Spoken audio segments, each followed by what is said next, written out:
கையில கடிச்சத கண்டவங்களுக்கு கொடுத்துட்டு குழாய் தண்ணிய குடிச்சிட்டு ஆமான்னு தூங்குறேன். உன்னை பார்த்தா பொழைக்கிற ஆளா தெரியலையா? யோ, அனுக்கு மிஞ்சிதான் தானம் தரும். எவனோ ஒரு கஞ்ச பைய சொல்லி இருக்கணும், தர்மம் தலகாக்கும். ஐயா கருணா மகாராஜா, உனக்கு எந்த ஊரு? யாதும் ஊரே யாவரும் கேளு.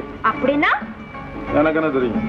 அப்பா அம்மா எப்பவோ இருந்ததா கனவு கண்ட மாதிரி. அடி, உனக்குன்னு ஒரு பேராவது உண்டா? இருக்கு. போதும், அதாவது இருக்க. என்ன பேரு? என்ன சிரிப்பு? சிரிப்பு எப்போ வரும்? சந்தோஷத்துல இருக்கும்போது. சந்தோஷம்னா ஆனந்தம். அதுதான் என் பேர். ஆனந்தமா? பல பல பல பல. எந்த புண்ணியவா எனக்கு ஆனந்தம்னு பேர் வச்சானோ, அப்படி ஆனந்தமாவே வாழ்ந்துட்டு இருக்கேன். உன் பேரு? மோகி. நீ? அட மோகினி ஐயா.